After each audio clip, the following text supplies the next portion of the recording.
Olá, o meu nome é Victor José e eu apresentarei o meu trabalho de PIBIC desenvolvido no último ano sob orientação da professora Roberta Vidonti. O título do meu trabalho é DBM-PI, um programa livre para cálculo da probabilidade de currículo com dados magnéticos. O objetivo do nosso trabalho foi desenvolver um programa de código aberto e fácil de usar para a estimativa de probabilidade de currículo em dados magnéticos. Isso foi motivado pela geofísica ser uma ciência que depende bastante da utilização de software de computador. Os softwares de computador não serem associados a uma demanda de altos recursos e os softwares tradicionais. A comunidade geocientífica precisar de acesso a esses softwares, então o software precisa ter uma acessibilidade grande, e o fator código aberto, onde os usuários têm acesso à metodologia implementada no código e podem fazer suas edições individuais.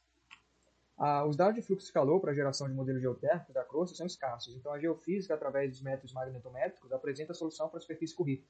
A superfície Curie também é conhecida como a profundidade da base magnética, que é um nível de profundidade onde se atinge a isoterma de 580 graus Celsius. É um ponto onde os materiais magnéticos perdem suas propriedades férreo ou ferromagnéticas. Assim, a superfície Curie, resolvida por técnicas de domínio da frequência, podem ser utilizados para estudo litosférico, junto a outras metodologias geofísicas como a sísmica e a gravimetria. O programa foi desenvolvido em Python 2.7 e foram feitas utilizações das bibliotecas NumPy, Matplotlib, SciPy, Fatiando a Terra. O programa ele é utilizado em código, onde o usuário precisa fazer algum pequeno desenvolvimento de algumas linhas, como as apresentadas aqui no slide, representadas pelo método cwins, onde o usuário entrará com o nome do arquivo contendo o grid de anomalia magnética, o tamanho da janela utilizada e o espaçamento das janelas a serem criadas. O método df-curry é onde o usuário irá começar a sua análise espectral com o método dfractal, implementado no programa.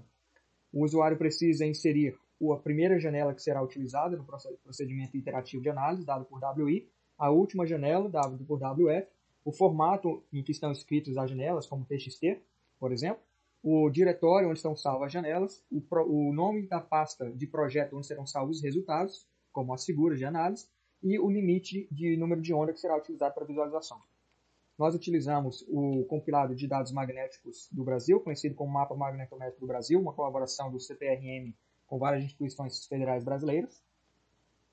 O procedimento de análise com o programa se dá com a leitura de anomalia magnética, são pontos de anomalia magnética, a criação de janelas quadradas com corte de anomalia magnética, análise espectral com o cálculo de ZB, a profundidade da base do embasamento magnético pelo método dfractal, e a interpolação de pontos XYZ para o cálculo da superfície Curie.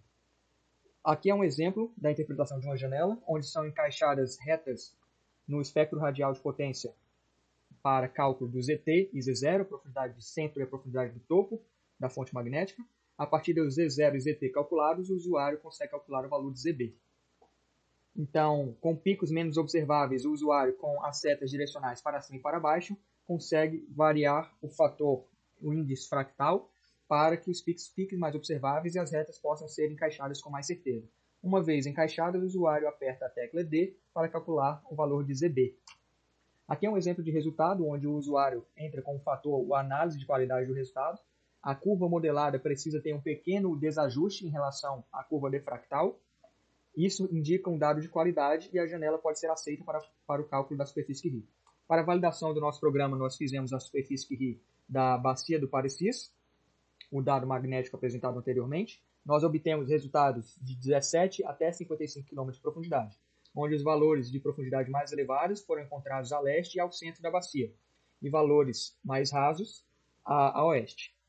Nós também fizemos uma comparação com métodos sísmicos realizados ao norte da bacia, que nós tivemos acesso aos dados, e uma comparação mostrou que para o norte a superfície Curie está acima do embasamento crustal.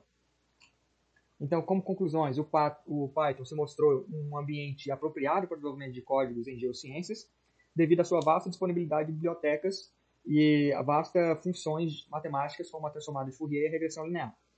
A tendência de profundidades calculada pelo método dfractal se mostrou mais aceitável do que pelo método tradicional de centroide, que acabaram por sobreestimar alguns valores.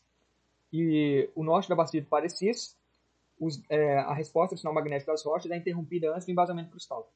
Já para as regiões onde a superfície Curie mais profunda, é possível inferir algumas tendências em porções superiores do manto ainda apresentarem magnetismo. A execução do programa desenvolvido se mostrou eficiente. Obrigado.